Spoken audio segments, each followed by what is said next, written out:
नमस्कार, बहुत स्वागत है आपका। आप देख रहे हैं आपकी आवाज और मैं हूं आपके साथ विवेक शुक्ला। बाबूलाल चौरसिया मध्य प्रदेश की राजनीति में ये नाम और उसका काम खूब चर्चा में है। हिंदू महासभा से ग्वालियर के वार्ड क्रमांक 44 से पार्षद अब कांग्रेस में शामिल हो गए। लेकिन बाबूलाल चौरसिया के कांग्रेस में शामिल होने के बाद कांग्रेस के अंदर खाने से अब बागी सुर सुनाई दे रही हैं। 2017 में गोडसे की पूजा करके विवादों में रहे बाबूलाल के गांधी की कांग्रेस में शामिल होने के बाद अब कांग्रेस के दिग्गज नेता एक दूसरे पर कटाक्ष कर रहे हैं। पूर्व प्रदेश अध्यक्ष अरुण यादव खुलकर बाबूलाल के खिलाफ कांग्रेस में उन्हें शामिल करने पर विरोध कर रहे हैं। कुछ दबी जबान से तो कुछ खुले मन से बाबूलाल का विरोध और समर्थन दोनों कर रहे हैं। बीजेपी अब कांग्रेस पर चुटकी ले रही है। आपकी आवाज में आज बात इसी मुद्दे पर करेंगे।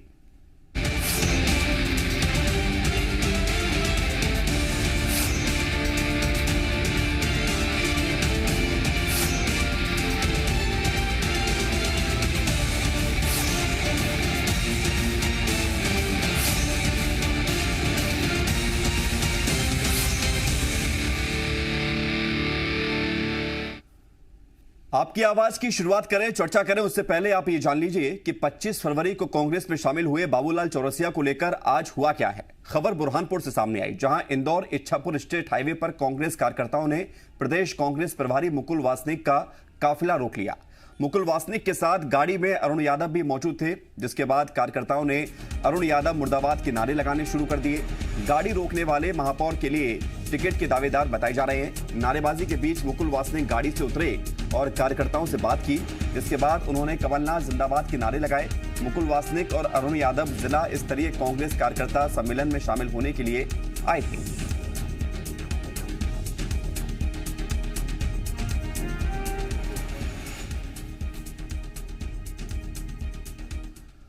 बाबूलाल चौरसिया और अरुण यादव के मसले पर छिड़े घमासान पर कांग्रेस बुरी तरह से घिरी हुई है। कांग्रेस कार्यकर्ता ही पूर्व कांग्रेस अध्यक्ष के खिलाफ नारेबाजी कर रहे हैं। पार्टी सारा निर्णय कमलनाथ पर छोड़ रही है तो वही बीजेपी चुटकी ले रही है। देखिए, पहले तो ये मेरे संज्ञान में नहीं है और मैं किसी प्रकार की वीडियो की पुष्टि नहीं करता हूं। लेकिन सैद्धांतिक बात यह है कि जितने भी नीतिगत निर्णय होते हैं वो शीर्षक नेतृत्व से होते हैं।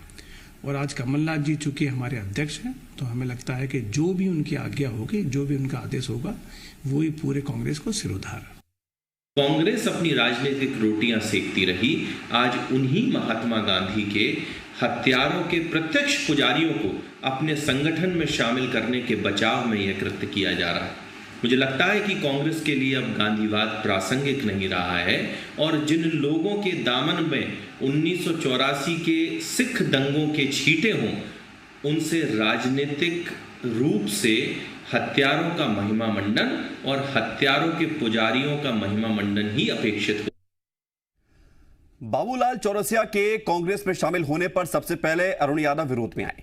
ट्वीट किया कि बापू हम शर्मिंदा हैं। फिर बयान जारी कर कहा कि वो इसे मंजूर नहीं करेंगे, चाहे तो इससे उनका राजनीतिक नुकसान ही क्यों ना हो जाए। उधर बाबूलाल चौरसिया ने आज महात्मा गांधी की प्रतिमा पर माल्यार्पण किया और अरुण यादव पर आरोप लगाया कि 2014 में कांग्रेस के प्रदेश अध्यक्ष रहते हुए नगरीय निकाय चुनाव में मेरा टिकट अरुण यादव ने काट दिया था, लेकिन मैं हिंदू महासभा से टिकट लिया और जीता भी।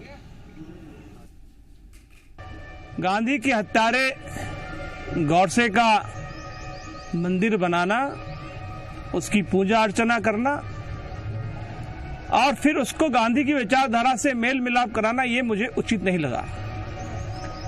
और इसलिए मैंने अपना जो मेरे मन में था वो मैंने अपना विचार प्रकट किया सबके सामने। कांग्रेसी हूँ। 2014 में प्रदेश कांग्रेस के अध्यक्ष अरुण यादव जी थे और उन्होंने किस प्रकार प्रदेश में नगर निगम के टिकटों का वितरण किया और मेरा भी टिकट काटा। पर क्षेत्र की जनता ने मुझे अपार स्नेह दिया और मैं हिंदू महासभा से चुनाव जीता। पूर्व में भी मैं कांग्रेस से पार्षद था। और आइए अब सीधे चर्चा की शुरुआत करते हैं। खास पैनल हमारे साथ जुड़ा हुआ है। हितेश वाजपेयी हैं, नेता हैं बीजेपी के, चर्चा में शामिल हो रहे हैं। के मिश्रा, नेता कांग्रेस से, हमारे साथ जुड़ रहे हैं। मनीष दीक्षित, वरिष्ठ पत्रकार, इस चर्चा में शामिल हो रहे हैं। स्वागत आप तीनों का जी मध्य प्रदेश छत्तीसगढ़ में। और पहला सवाल के मिश्रा जी आपसे, ऐसे बाहरी लोगों को कांग्रेस में लाने की जरूरत क्या थी जब अपने ही रूठ जाएं या अपने ही बागी हो जाएं या अपने ही नाराज हो जाएं? लग रहा है कांग्रेस को कि नुकसान कर लिया, आपने पैर पे कुल्हाड़ी बांध ली। विवेक जी देखिएगा, अब मैं बाबूलाल चौरसिया जी को बाहरी नहीं मान सकता हूं। अभी आपने ही स्क्रीन पर दिखाया है कि बाबूलाल चौरसिया जी गांधी प्रतिमा पर माल्यार्पण कर रहे थे। ये वही बाबूलाल चौरसिया जी हैं जिन्होंने गोडसे की प्रतिमा पर माल्यार्पण किया था। यदि उन्होंने अब गांधी को आत्मसात कर लिया है, गांधी की प्रतिमा पर यदि उन्होंने माल्यार्पण किया है, तो मैं मानता हूं कि यह कांग्रेस की गांधीवादी नीतियों की जीत है। उम्र की इस दहलीज पर आकर यदि उन्होंने गांधीवाद को अपनाया है तो इससे बेहतर खुशी या निर्णय कोई हो ही नहीं सकता है। ये उम्र की दहलीज है या चुनाव की दहलीज है? और देखिएगा, चुनाव, हर निर्णय चुनाव के हिसाब से नहीं होते हैं विवेक जी। सबसे बड़ी चीज गांधीवाद की यही है कि जो आपने दिखाया, मैं फिर गर्व से कह रहा हूं कि मुझे उनके हाथों से गांधी जी को माल्यार्पण करते हुए उस तस्वीर को देखना गौरवान्वित कर रहा है। और जो अरुण यादव जी कह रहे हैं उस पर गर्व हो रहा है क्या? कमलनाथ जी के समक्ष हुआ है। मैं वह भी आपको स्पष्ट कर दूं कि कांग्रेस पार्टी का वजूद ही इसलिए रहा है कि उसने गांधीवादी विचारधारा को अपनाया है। कांग्रेस पार्टी में हमेशा सहमति और असहमति के स्वर निकलते हैं। यही आंतरिक लोकतंत्र का एक प्रतीक है। और 135 वर्षों से अधिक की जो हमारी राजनीतिक यात्रा है उसका मुख्य कारण भी यही है कि हमारे यहां अभिव्यक्ति की आजादी है। मगर अभिव्यक्ति की आजादी का तात्पर्य यह नहीं है कि कोई हमारे राष्ट्रीय कद के और अंतरराष्ट्रीय कद के नेता माननीय कमलनाथ जी के नेतृत्व को चुनौती दे। यदि अरुण यादव जी का कद अब राष्ट्रीय नहीं रहा, कितना बड़ा भी नेता हो, अरुण यादव जी, माननीय दिग्विजय सिंह जी, माननीय सुरेश पचौरी जी सहित अन्य जितने भी नेता हैं वो राष्ट्रीय कद के नेता, उनके वजूद को कोई भी नहीं ललकार सकता है। मगर कमलनाथ जी के निर्णय को अरुण यादव जी ने या किसी ने भी नहीं ललकारा है। मगर उनके नेतृत्व को सहमति भी तो नहीं जताई। लौट रहा हूं आपके पास, बाकी मेहमानों को चर्चा में शामिल करेंगे। हितेश वाजपेयी जी, आप मन ही मन मुस्कुरा रहे हैं और क्या बात है जो अब तक नहीं कह पाए तो छुपा रहे हैं, अब कह दीजिए। देखिए, हम तो कुछ नहीं छुपा रहे हैं। जब कांग्रेस नहीं छुपा रही है और खुल खुल के बता रही है तो हमें क्या दिक्कत है? तो हमारे तो पो 12 है साहब, तो हम भी तमाशा देख रहे हैं, सुन रहे हैं सबको। और लेकिन एक बात जरूर कभी कभी दुख होता है कि मैंने नहीं सोचा था कि कमलनाथ जी को इस उम्र में जाकर उनकी पीढ़ी के जो नेता है उनके बेटों से चुनौतियां मिलेंगी। और सबसे मजेदार बात यह है देखने की विवेक जी कि इन सब पूरे घटनाक्रम के पीछे, जब ऐसे तार पकड़ के पीछे जाएंगे ना आपको, तो एक राजा साहब मिलेंगे आपको तो राजा साहब जो खेल देखते हैं, आप देखो ना, उनका कोई ट्वीट आया है ना उनका कोई मार्गदर्शन आया है कि नहीं भाई ऐसा नहीं करना चाहिए, ऐसा नहीं कहना चाहिए। सज्जन वर्मा कह रहे हैं, जिन लोगों ने बयान दिया अपने गिरेबान में झांक लें, मतलब अरुण यादव गिरेबान में झांक लें अपने। आपके मानक अग्रवाल ने तो यहाँ तक कह दिया है कि साहब कमलनाथ जी जो थे वो अधिकारियों से के साथ सरकार चला रहे थे, वो ठेकेदार और व्यापारियों के साथ दलालों का अड्डा बना दिया था वल्लभ भवन को। आज उन्होंने इस बात की पुष्टि भी कर दी। ये बात कहने पर संकेत मिल जाते हैं हितेश वाजपेयी जी कि वो आपकी तरफ रुख तो नहीं कर रहे हैं कहीं, क्योंकि आजकल ये ट्रेंड हो गया है, जो ये वाली बात कहे लगता है कि वो बीजेपी की साइड चला जाएगा। देखिए साहब, जितने गोडसे भक्त हैं वो कांग्रेस को ही मुबारक, क्योंकि गोडसे और गोडसे भक्त यदि जिंदा रहते हैं तो कांग्रेस को लाभ रहता है। हम तो राम भक्तों की पार्टी है साहब, मंदिर बन रहा है विवेक भाई, आप भी दान दीजिए, आप लोगों ने आपकी पार्टी में भी है, चलिए अपन लोग सबका वहां चल के मंदिर बनाए, इन्हें लड़ने दें, इनको जो करना करने दें। नहीं, गोडसे भक्त तो आपकी पार्टी में भी है, आपकी सांसद भोपाल से। बिल्कुल नहीं है साहब, हमारी बहुत स्पष्ट विचारधारा है और वो विचारधारा है हमारी पंचनिष्ठाओं में से एक है गांधीवादी समाजवाद। तो हम उसके लिए अक्षुण्ण रूप से आगे बढ़ रहे हैं और हमें तो बहुत अच्छा है कि 70 साल बाद जनता के सामने ये स्पष्ट है कि गोडसे भक्त कांग्रेस के लोग हैं और जो गांधी भक्त हैं वो हम लोग हैं जो आगे धीरे धीरे गांधी जी की विचारधारा को लेकर आप गांधी भक्त हैं, जबकि ये लोग लेकिन आपकी भक्ति में भी आप माने ना माने घर घर पहुंचाया। वो प्रज्ञा सिंह, साध्वी प्रज्ञा जी का भी वो बयान सामने आ जाता है, तो उस पर हालांकि आज चर्चा नहीं करेंगे, मुद्दा अलग है। सर कमलनाथ जी की चिंता करिए। मनीष दीक्षित जी, हमें चिंता किसी की नहीं है, कांग्रेस को करनी है चिंता, हम क्यों करेंगे चिंता कमलनाथ जी की। मनीष दीक्षित जी, सवाल आपसे है कि क्या वाकई में एक पार्षद को अपनी पार्टी में ले लेना ये एक अलग मसला है, दूसरा मसला एक ऐसे पार्षद को अपनी पार्टी में ले लेना जिसके दामन में दाग थे, तो क्या ये गले की हड्डी कांग्रेस की बन गई है जो अब ना निगलते बन रही है ना उगलते बन रही है? जाहिर है कांग्रेस के लिए गले की हड्डी बन गई है, और सबसे आश्चर्य की बात तो यह है कि जिसके सामने वो हड्डी परोसी गई थी, कम से कम क्योंकि उनका इतना बड़ा स्टेचर है पॉलिटिक्स में, या उनके सामने ज्वाइनिंग अगर किसी की हो रही थी तो उसका बैकग्राउंड बिल्कुल चेक करना चाहिए। और कांग्रेस के लोग चिल्ला चिल्ला के गोडसे के नाम पर, आप देखिए सालों साल से हो रहा है, अपने यहाँ भी ग्वालियर में कुछ होता है तो ये लोग बड़े अग्रेसिवली आते हैं कि साहब देखो गोडसे का मंदिर बन रहा है, उनकी जयंती बन गई। और ऐसे ही व्यक्ति को आपने अपनी पार्टी में लेना, और वो भी आपके प्रदेश अध्यक्ष के सामने। अगर मान लीजिए वहां का लोकल विधायक या नेता कोई ये बात करता तो मान लिया जाता है कि उसने लोकल स्तर पर अपनी लोकल राजनीति चमकाने के लिए आगामी नगरीय निकाय में कुछ कंट्रीब्यूट करने के लिए ऐसा किया है, मगर एक प्रदेश स्तर के नेता के सामने ऐसा हो जाना, और अब जो उसको जो डिफेंड कर रहे हैं वो ऐसा लग रहा है कि जिसको एक वो होता ना कि जो एक ट्यूब है, ट्यूब में खूब सारे छेद हो गए हैं और उसमें हवा।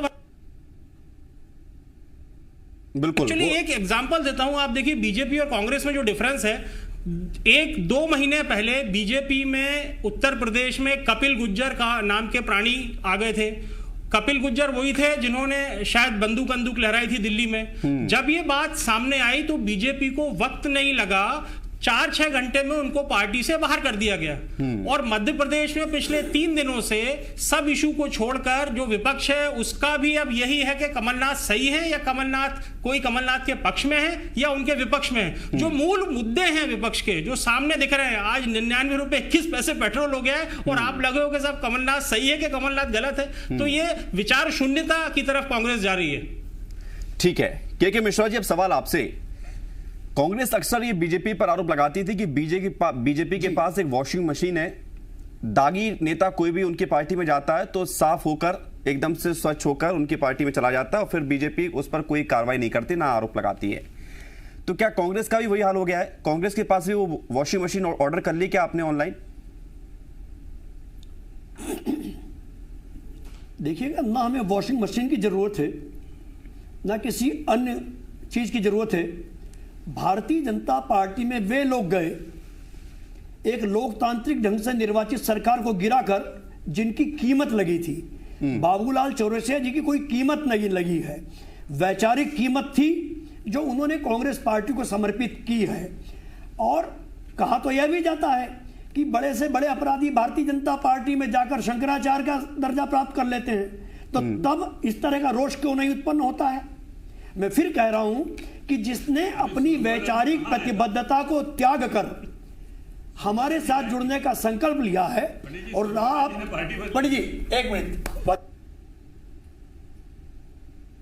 मेरा निवेदन, वाजपेयी जी प्लीज, मेरा निवेदन सिर्फ इतना है कि कमलनाथ जी यदि कार्यकर्ताओं से नहीं मिले तो भाजपा कुप्रचार करती कि कमलनाथ जी अहंकारी हैं, कार्यकर्ताओं से नहीं मिलते हैं। आज किसी एक कार्यकर्ता को कमलनाथ जी की मौजूदगी में यदि पार्टी में प्रवेश दिलाता है तो वो भी इश्यू बना दिया जाता है। के मिश्रा जी, बीजेपी इशू बना रही है, आप ही के नेता इशू बना रहे हैं, सवाल बीजेपी तो नहीं उठा रही है, आपके अपने नेता ही तो बात कह रहे हैं कि उनका भले ही राजनीतिक करियर पर लग जाए, लेकिन उन्हें ये हमारे लीडर कौन होता है? लीडर का मतलब ये नहीं होता है कि जो वो कहेगा वो सब लोग मान लेंगे। लीडर को बताना भी पड़ता है कि सही क्या गलत क्या है। राजा अपने मंत्री की बात सुनते हैं कि नहीं सुनते हैं? विवेक जी, हमारे दो विधायकों की मौजूदगी में यदि कमलनाथ जी किसी को सदस्यता दिलाते हैं तो 2 विधायक कोई सामान्य नहीं है। वो 2 विधायक उन इलाकों से जीत कर आए हैं जो बिक चुके थे, जो माफियाओं की पहचान है, जिन्होंने लोकतंत्र की हत्या की है। तो वो विधायक आरोप लगा रहे हैं आपके अरुण यादव पर, क्या उस इलाके से चंबल ग्वालियर से वो लोग जीते? मिश्रा जी, एक सीधा सा सिंपल सा सवाल है मेरा आपसे कि किसी भी व्यक्ति को अपनी पार्टी में शामिल कराने के पीछे पार्टी दो चीजें देखती हैं।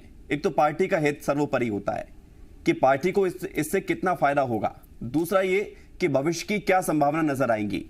आपने बाबूलाल चौरसिया को अपनी पार्टी में शामिल कराकर देखा क्या? क्योंकि आपके कई ऐसे हैं जो नाराज हो रहे हैं, बयानबाजी कर रहे हैं, इससे तो उल्टा नुकसान पड़ गया ना, इसको तो स्वीकार करिए। विवेक जी, मैं फिर आपसे प्रार्थना करूंगा कि ये सिर्फ और सिर्फ कांग्रेस पार्टी ही है जिसने या जिसकी राष्ट्रीय अध्यक्षा सोनिया गांधी जी ने अपने पति यानी देश के पूर्व प्रधानमंत्री राजीव जी की हत्यारों को भी माफ किया है। जब नलिनी को प्रसव हुआ तो प्रियंका गांधी, सोनिया गांधी उनको जेल में मिलने गए हैं। इतना बड़ा दिल लेकर गोडसे को आपने माफ कर दो, आप माफ कर दीजिए गोडसे को। के लोग नहीं है, आपने गोडसे को माफ कर दिया। हमने गोडसे को नहीं, गांधी जी ने कहा है कि पाप से घृणा करो, पापी से नहीं। ये गांधी जी का विचार है, गांधी जी का विचार है। जीतू पटवारी भी गांधी जी का विचार है कि और मैं आपके माध्यम से विवेक जी, आप एक बड़े राष्ट्रीय चैनल के सामने में बैठा हुआ हूं, मैं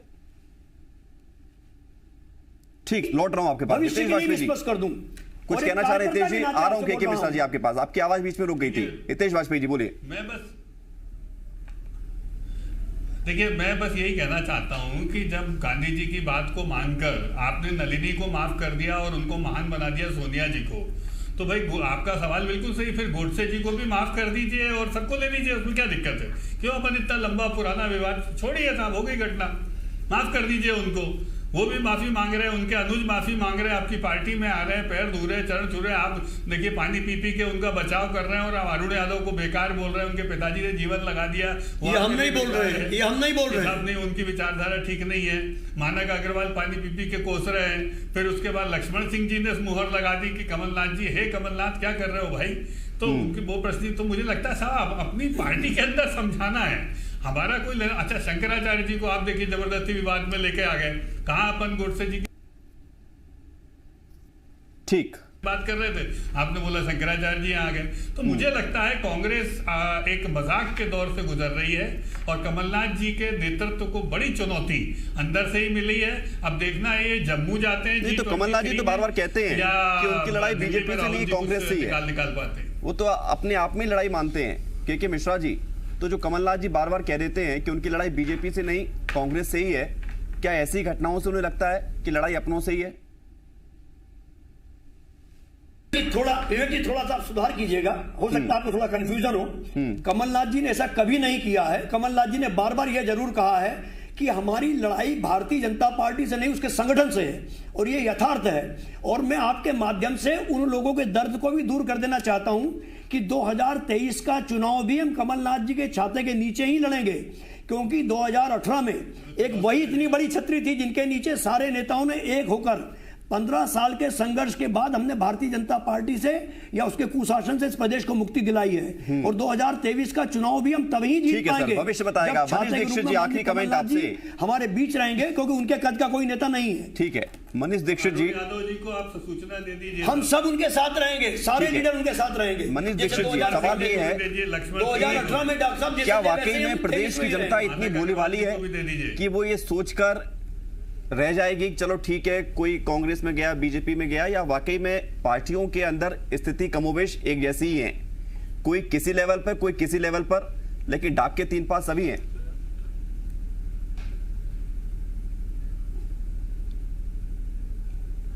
आवाज गई। मनीष जी, आवाज आ रही है? हाँ, अब आई भैया। देखिए, जो ये मुद्दा है पूरा बाबूलाल चौरसिया जी का, ये जो है कांग्रेस ठीक अंदर जो अंतर्द्वंद चल रहा है, क्योंकि एक ग्रुप है जो चाहता है, क्योंकि कमलनाथ जी के पास 2-2 पद हैं अभी, तो सबकी निगाह एक पद पे है कि भाई नेता प्रतिपक्ष नहीं तो हमको अध्यक्ष तो मिल जाए। तो ये उसका पूरी कवायद है और मुझे नहीं लगता इससे जनता पर कोई, ये जनता के लिए कोई इशू नहीं है कि बाबूलाल चौरसिया कौन है। भाई ग्वालियर में उनको लोग नहीं जानते होंगे, मगर ये जरूर है कि ऐसा व्यक्ति आपकी पार्टी में आ जाता है जिसके लिए आप उसके जो आराध्य रहे हैं उनको सालों साल से कोसते आ रहे हो। तो ये तो इस पे तो प्रश्न उठता है। और जहां तक प्रश्न का जवाब भी अब देखते हैं कि कब तक मिलेगा। बहुत बहुत शुक्रिया आपका। मनीष दीक्षित जी हमारे साथ जुड़ने के लिए, के मिश्रा जी, हितेश वाजपेयी जी, बहुत बहुत धन्यवाद।